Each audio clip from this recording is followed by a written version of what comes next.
So I'm narrowing down. I don't know if you are, but in my own synopsis, okay, you don't have to believe me.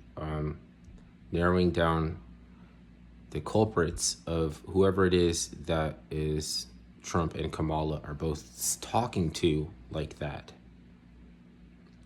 You know, you have to promise them civil asset forfeiture. You have to promise them something crazy, right? And it's the DOJ. So you wonder who is impersonating that evangelical community. It's a CPAC community. So the DOJ is involved with the Asian Pacific company lobby, CPAC, Pacific Asian something, I forget. Anyway, they meddle in an election, in our elections. So CPAC has members of the DOJ masquerading as evangelical. And somebody's also imitating or keeping it going the libertarian.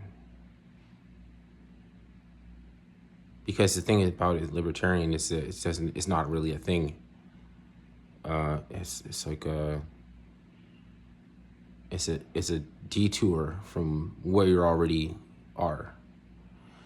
So but they keep it going because they're trying to influence people to take actions that kind of goes along with this whole production. You need to vote. You gotta vote. There's ways they can keep that going. So when people are like, "Wait a minute, this is a scam," like, no, like you're actually pondering the end of democracy or the end of whatever. It's like it's always like going to be over if you don't act. It's going to be this is it. Like we're going to lose it. So okay, I would if you weren't talking to the DOJ as acting like evangelic, and as a trade-off, we have to either vote for a rehaul over we have to overhaul the bail system so to restrict bail, or you have to give the blanket immunity shit. And of course, you know, they want the civil asset forfeiture. But these are also dialectical. You know, civil asset forfeiture. You're civil if you forfeit your assets. They're just telling you, because there's a thing called that. So you have to imagine that it is civil to forfeit your assets.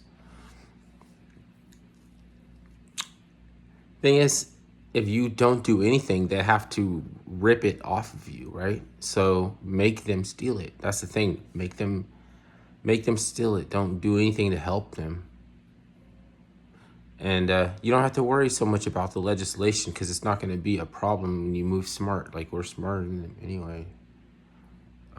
They need to keep you in a criminal mentality going, you know? So while they're creeping around outside of the house of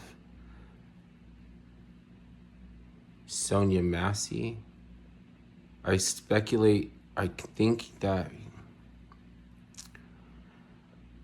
they were priming this. There's a DOJ provocateur, provocateur, and he's sure that whatever happens, he's not going to get in any trouble. The consciousness part, he killed his conscience, so it doesn't work anymore. You know what I mean? If your conscience works, then when you see the error of your ways, it's before everybody else realizes that you are even considering a change. So you have to reach sanctification, and you still know that there's people out there that could be looking for revenge and all this kind of stuff. He's not worried about none of that. And he had to kill his conscience. So that's why he didn't want to waste a medical kit. And that's why he left instead of his partner, who stayed behind and provided care. He stayed with her till she died, basically, right? She still had life in her. He stayed there the whole time. So, you know what I mean? He was supposed to turn off his body camera when they were creeping around outside of the house. He got suspicious when they were creeping around outside the house about his partner, what the fuck we're doing. Because some of these cops are actually DOJ. COINTELPRO, DOJ, COINTELPRO agents that fuck with the cops. There's a video that, the way they fuck with black people is through consumerism. The way they fuck with those cops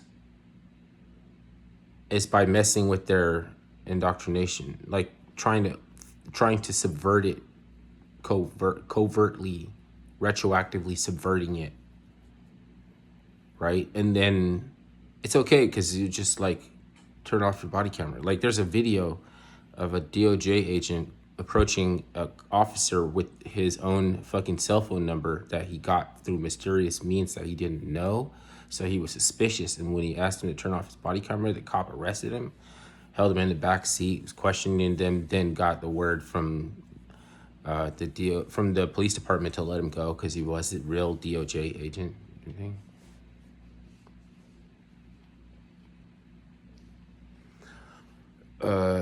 And he wanted to talk to that officer without the body camera because they wanted to rewrite some reports. There was something that happened in the area with a police report that had some confliction, and they wanted to rewrite it.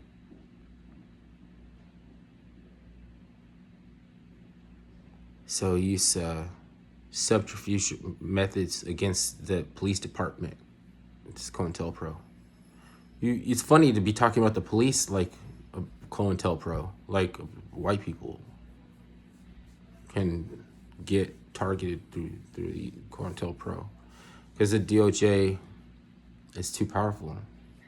They're not supposed to be corrupted by capitalism. They're supposed to be out. We use capitalism as a source to generate funds to pay them to do what they do, and then on top of that, they become a capitalistic corporation, like influencing other countries, and they grab land and they're arsonists too, and they start fires, and they're messing with our election. Shit.